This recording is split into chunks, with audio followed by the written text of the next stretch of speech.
الشمس والقمر بحسبان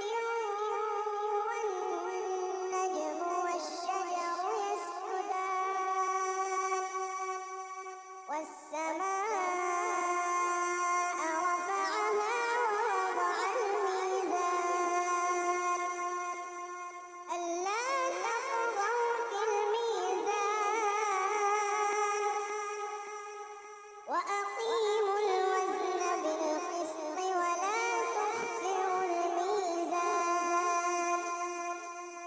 والأرض وضعها للأنام فيها فاكهة والنخل ذات الأكمام والحب ذو العصف والريحان فبأي آلاء ربكما تكذبان خلق الإنسان من صلصال كالفخار وخلق الجان من مارج من نار فبأي آلاء ربكما تكذبان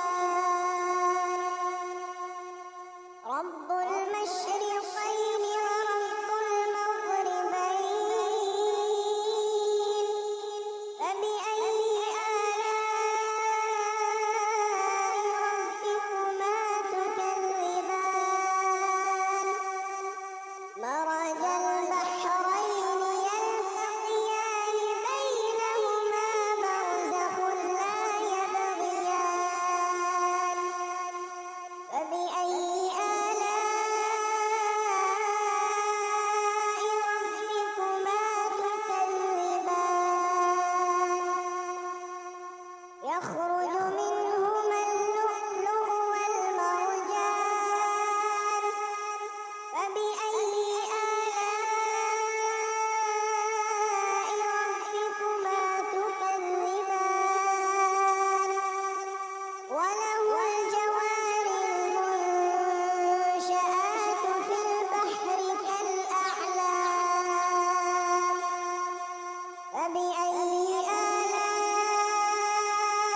ربكما تكذبان كل من عليها فان ويبقى وجه ربك ذو الجلال والإكرام فبأي آلاء ربكما تكذبان يسأله من في السماوات والأرض كل يوم هو في شأن فبأي آلاء ربكما تكذبان سنفرغ لكم أيها الثقلان فبأي آلاء ربكما تكذبان يا معشر الجن والإنس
فبأي آلاء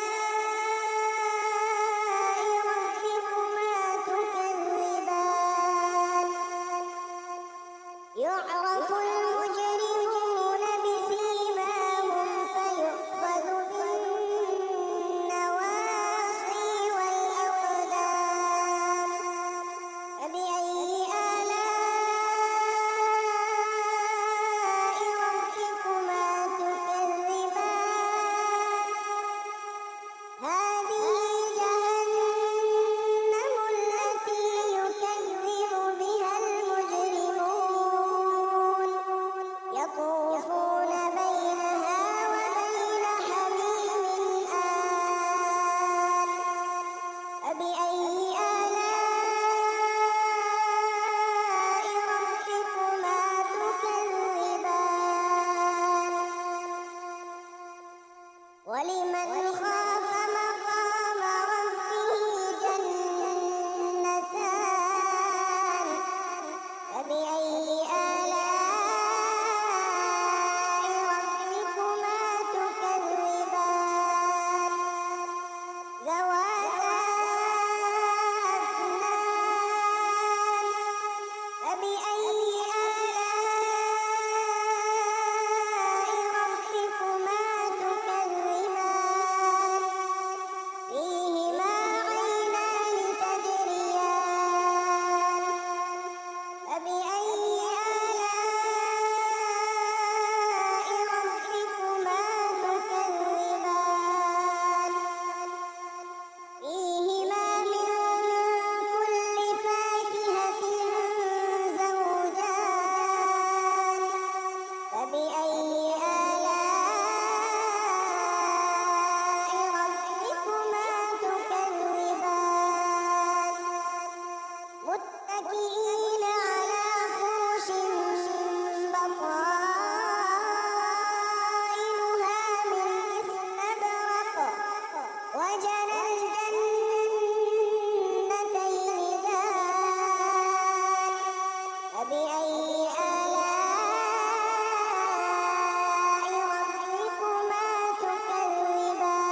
فبأي